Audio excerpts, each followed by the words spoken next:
I'd like to welcome our witnesses here this morning before the committee, and hopefully this meeting will go some way towards getting transparency, something that I think has been missing up until this point. I just want to establish a timeline, a clear timeline as to who knew what and when.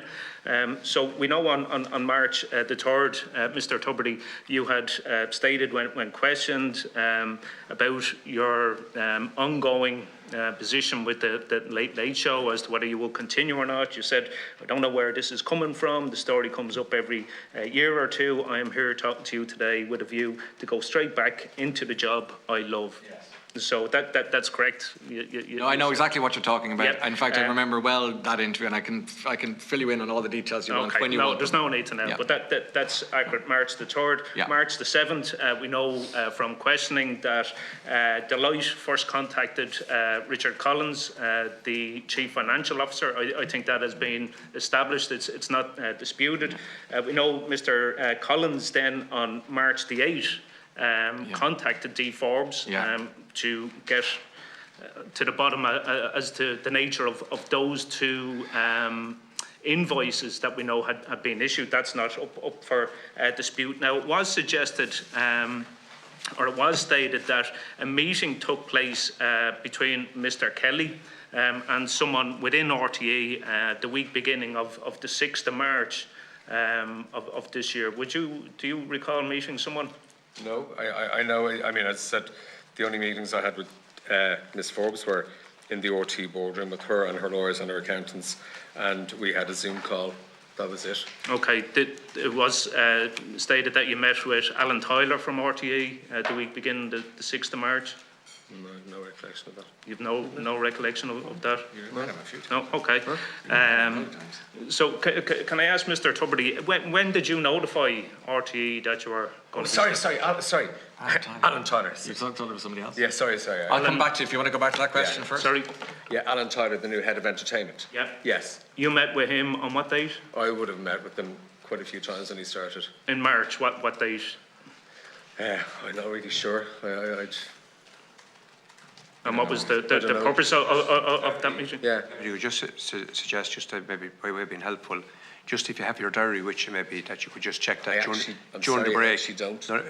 Just if you, or if you could have somebody check it during the break. Oh, yeah. We'll be breaking for 10 minutes. Continue. No, I think it'd be important that we establish when you met with him in March. It was stated that March the 6th, and I think it's important in terms of the it was the 13th. No, Deputy, can I ask you what is the question? I'm just wondering when he met with Mr. Tyler. Okay, we'll find that out for you during the break, for sure. Sorry.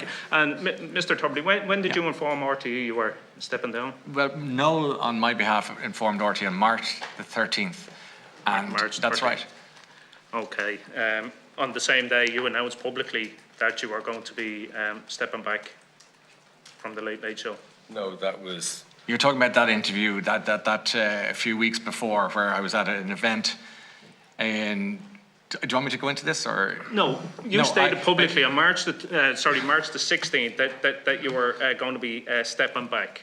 When did you notify RTE of your 13th. decision? The 13th. Oh, sorry, excuse me. Okay. Yeah, my apologies. The 13th to RTE and the 16th to the public. So can I ask, had anyone in RTE notified you, Mr. Tubridy, or you, Mr. Kelly, of the concerns that Deloitte had? Can I answer? I really must, Deputy. I have to. Because we can be here till the last... Yes or no? Because time is unfortunately... Well, do you know what? Yes or no? Did anyone from RTE... I need a little time too, forgive me, but I will be here till the last dog barks until you believe me that decision came from my heart and soul. That started being that decision, the kernel of it was last August. Okay. So we can talk about timelines yes or no, and dates and Grant RTE... Thornton and everything else. This was a very personal decision. Okay. So can you answer the question then? Did anyone from RTE contact either you, Mr. Tubridy, or you, Mr. Kelly, about the review that Deloitte had initiated? Not till May.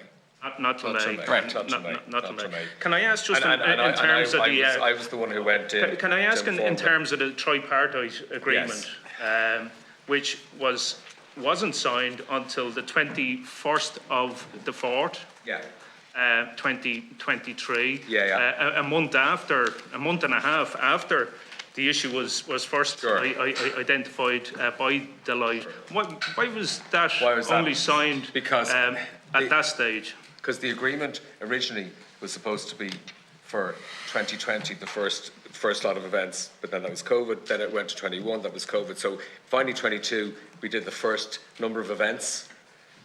So as a result, it wasn't signed to the. Okay, so we're expected to believe that it's purely coincidental that a month and a half after Deloitte identified these, questionable invoices, that you take this down off the shelf when everything had hit the fan, and you retrospectively sign it a couple of years after the contract had taken place, and that's just pure coincidental.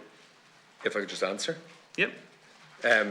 The invoices were sent to RTE. They sent them to Astas. Okay, I'm just asking about this, the tripartite agreement, in fairness now, Mr. Kelly. Yeah. So it's purely coincidental that was taken down off the shelf and signed in April, a month and a half after Deloitte raised these concerns. Well, the agreement, the three people in the agreement is Renault, RTE, and we were a separate agreement just to provide services. So, just want to make that clear. Okay, so the services were turnover, and it's actually more of, I suppose, what will happen on the night, who will be there, how many people will be there, it's an operational thing, really. Okay, so you're leading us to believe it was pure coincidence that was signed in April, a month after Deloitte raised these issues, and a number of years after the contract had been formed or come about.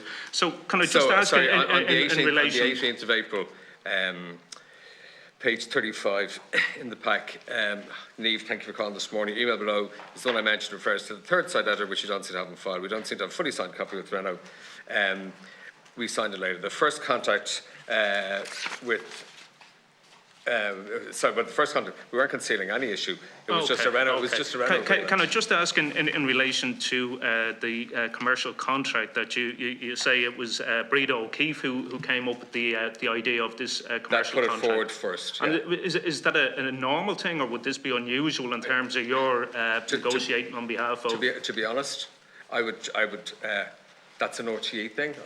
I don't know how, Okay, the people that you represent, would it be normal that RTE would put forward proposals for a commercial element to be part of the contract? Would that be normal or an exception? It would be exceptional, and this is exceptional because Ryan, as the host of the Late Late Show, and Renault as the sponsor of the Late Late Show, and the RTE and the Late Late Show being owned by RTE, it is.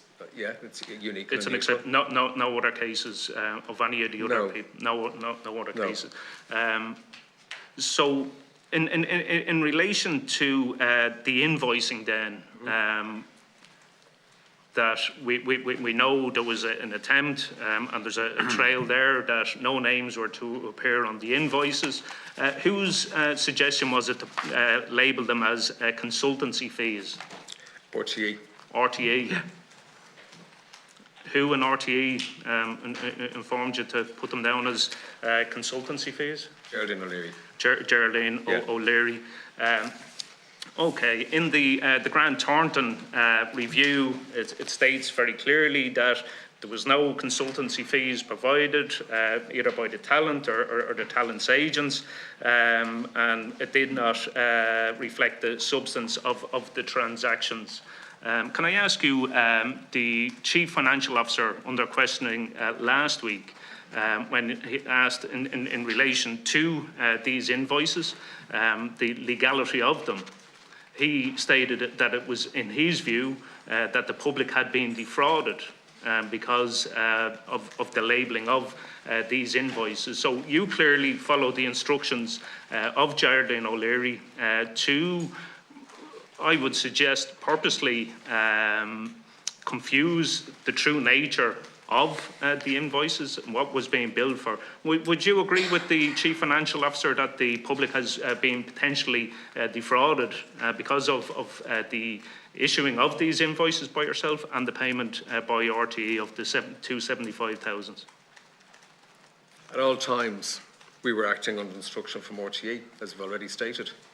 Okay, but would you agree with the Chief Financial Officer that the taxpayer has been potentially defrauded because there was no consultancy fees provided?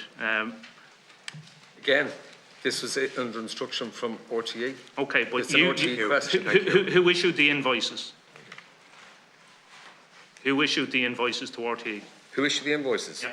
We sent invoices to RTE, which RTE then You sent on to issued the Astas. invoices labelled consultancy fees, We acted under knowing that there was instruction. no consultancy We fees acted, provided. Deputy, so we acted under instruction from You- RTE you- at you all issued them. times. Want to go before the break? No, Okay.